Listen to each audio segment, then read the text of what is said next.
안녕하세요. 잔소리 많은 치과의사 김성욱입니다. 지난 영상으로 우리 몸의 정상적인 형태의 구조물이지만 괜히 무서워할 수도 있는 것들 한두 가지 소개해 드렸어요. 이번에도 계속 이어서 진행하도록 하겠습니다. 중요한 거는 다시 말씀드립니다만 이 영상에 나온 내용을 보고 스스로 진단을 하고 안심하거나 걱정하시라는 내용은 아니에요. 단순히 참고하시길 부탁드리는 거고요. 꼭 정말 이상한 건지 확인하시고 싶을 때는 치과 의사 선생님이나 혹은 종합병원의 구강내과 선생님께 한번 확인해 보시는 게 좋습니다. 사진을 한번 보실게요. 자, 이 사진을 보시면 어떠신가요? 익숙하고 평범한 사진으로 보이시나요? 사실 이 부위는 익숙하지는 않아도 나 원래 저렇게 생긴 거 알아 라고 하실 분이 꽤 계실 것 같아요. 뭔지 아시겠지만 혀의 밑부분에 보이는 혈관입니다. 혀는 아시다시피 굉장히 근육질이에요. 근육질인 만큼 굉장히 많은 혈액 공급이 필요해요. 그래서 굵직한 혈관이 혀 밑으로 흐르고 있죠. 그냥 혈관입니다. 다른 것도 아니고요. 물론 사람마다 저렇게 큰 혈관이 있을 수도 있고 생각보다 얌전하고 깨끗한 혀 밑을 가진 분도 많습니다. 중요한 건 내 혀 밑이 저렇게 푸르딩딩하고 불룩하게 막 보기 싫어도 비정상은 아니다라고 안심하시라는 겁니다. 아니에요. 다음은 이 사진입니다. 뭘 보라고 하는 건지 궁금하시다면 볼 쪽에 노란 알갱이 같은 것들, 조그마한 알갱이 같은 것들이 다닥다닥 붙어 있는 게 혹시 보이시나요? 저게 무슨 여드름인가, 입안에 저런 것도 나는 건가 싶기도 하실 겁니다. 저거는 이제 포다이스 반점이라고 해서 우리 피부에는 모낭과 땀샘과 함께 피지선이 있는 것 많이들 아시죠? 이 피지선이 피부가 아닌 입안, 볼, 입술, 혀 등에 불규칙적으로 좀 모여가지고요. 노란 점들이 모인 것처럼 보인 곳이 포다이스 반점입니다. 보기엔 이게 이제 왜 이럴까 싶기도 하겠지만요. 이 사진으로 딱 봤을 때는 그렇게 보기가 안 좋나 생각하실 수도 있어요. 그러면 나라면 저걸 봐도 그다지 쫄지 않을 것 같다 생각되시면 이 정도 사진은 어떻겠습니까? 한번 보실까요? 이 사진을 보고 긴장하시라는 뜻이 아니고 이 정도쯤 되면 어느 날 갑자기 눈에 띄었을 때 갑자기 좀 무서운 생각이 들 수도 있다는 겁니다. 하지만 이게 짜면 나올 것 같은데 짜도 나오진 않을 거고요. 문제가 있는 것도 아니고 당연히 통증도 없고 이건 병도 아니기 때문에 치료받으실 필요도 없습니다. 다만 이제 입술에 좀 심하게 있는 분들은 보기가 좋지 않아서 고민되실 수도 있을 것 같아요. 특히 이제 입술 쪽이 좀 많이 눈에 띌 수 있습니다. 네, 물론 이제 이런 것들이 보기가 싫으시면 피부과에 가셔서 레이저 등으로 충분히 제거 가능하다고 하니까요. 너무 걱정하지 않으셔도 될 것 같고요. 그 다음에 말씀드릴 내용은 우리 입안에서 촉촉하게 항상 적셔주고 그 다음에 세균들이 건강한 세균들이 살 수 있는 장을 마련해 주면서 나쁜 세균들도 억제를 하는 침샘, 즉 침샘의 계구부, 즉 출구입니다. 입안엔 작은 침샘도 많이 있지만 커다란 주요 침샘으로는 귀밑샘, 턱밑샘, 혀밑샘 이렇게 세 가지가 있어요. 물론 좌우 한 개씩 총 3쌍이 있죠.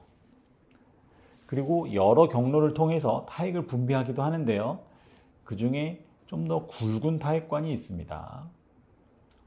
그래서 첫 번째가 귀밑샘입니다. 이하선이라고도 하죠.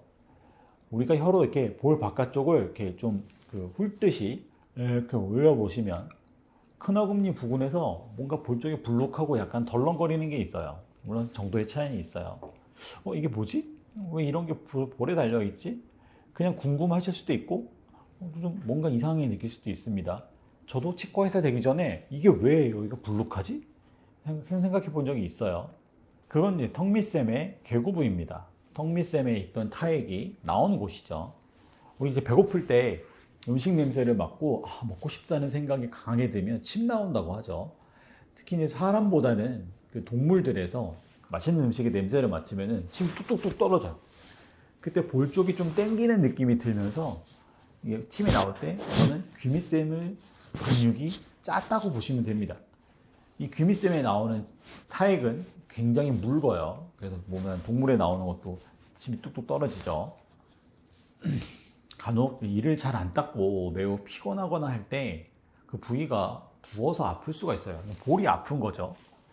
이런 급성염증이 생길 수 있습니다. 급성 이하선염이라고 하죠. 역시 암이나 뭐 되게 이상한 생명에 영향을 미치는 그런 거는 아니니까 너무 많은 걱정을 하시지 않아도 됩니다. 그 다음에 이제 턱밑샘이 있는데 턱밑샘의 계곡은 여기 안쪽에 깊이 있어요. 잘 안 보이니까 일단 넘어가도록 하시고요. 혀를 들어 올릴 때 혀밑샘의 계고부가 같이 개구리 눈처럼 볼록하니 툭 튀어나온 경우가 있습니다. 지금 당장 한번 보세요. 이렇게 하고 안쪽을 딱 들여다 보시면 그렇게 보이는 경우가 있어요. 보통의 경우는 되게 좀 작아요. 제게 이제 무늬가 들어온 경우는 정말 개구리나 뭐 그 망둥어 이런 눈처럼 볼록 튀어나와 있기도 합니다. 근데 괜히 무섭죠. 뭐 이렇게 생겼나 내 몸이. 실제로 치과 진료할 때 긴장하시는 경우나 수술할 때 저 부위에서 분수처럼 타액이 쫙 솟아오는 경우가 간혹 있습니다. 물론 실제 생활에서는 잘 보시기는 어렵겠지만 간혹 이제 음식을 먹다가 침이 이렇게 쭉 나오는 경우도 간혹 있어요. 역시 정상 조직이고 보신 바대로 암 아닙니다. 자, 다른 것도 한번 보시겠습니다. 이 사진에 보이는 옆면이 매끈하지는 않아요. 물퉁물퉁하죠, 혀가. 자국이 쫙 나 있죠. 이게 이제 대충 알고 보시면 별거 아닌데 어느 날 갑자기 마음의 준비도 없이 거울 보다가 혀를 이렇게 하고 내밀어 봤는데 눈에 확 들어오면 내 혀가 왜 저렇게 생겼지? 그러면서 괜히 궁금해 하실 수도 있고요. 별건 아닌 것 같은데 별건 아니겠지만 혹시 뭐 아닐까라는 생각도 드실 수 있습니다. 이거는 단순한 혀의 아픔입니다. 눌린 거죠. 오랜 시간 특정 형태로 눌려가지고 아예 그 모양으로 굳어진 거예요. 굳은 살 같은 겁니다. 혀가 클수록 또 특히 이를 자주 악물고 질기고 단단한 음식을 자주 드실수록 좀 더 선명해지는 경향이 있어요. 그리고 혀뿐만이 아니고 볼 쪽에도 좀 잘 생기는데요. 볼 쪽은 이제 하얀 줄이 쭉 가있는 형태를 잘 띱니다. 이건 역시 단순한 굳은 살에 불과하니까 종양이나 피부 질환에 대한 의심을 따로 하지 않으셔도 됩니다. 이제 건강에 관심을 가지고 잘 챙기는 것, 몸에 좋은 것은 열심히 하시고 몸에 좋지 않은 것은 잘 피하시고 그런 자세, 그리고 내 몸에 꾸준히 관심을 갖는 것은 건강 유지에 당연히 도움을 많이 드립니다. 하지만 어느 정도를 넘어가면 걱정하지 않아도 될 것들에 대한 걱정으로 오히려 스트레스만 추가될 수가 있어요. 자, 이 내용 잘 참고하시고요. 혹시라도 많지는 않으실 것 같습니다만 혹시라도 내가 그런 경험이 있어. 그런 거였구나 한다면 스트레스를 좀 줄이시면 좋겠고요. 모두 다 건강하시길 빌겠습니다. 더 쉽고 편안한 치과 이야기로 찾아뵙겠습니다. 치과의사 김성욱이었습니다. 감사합니다.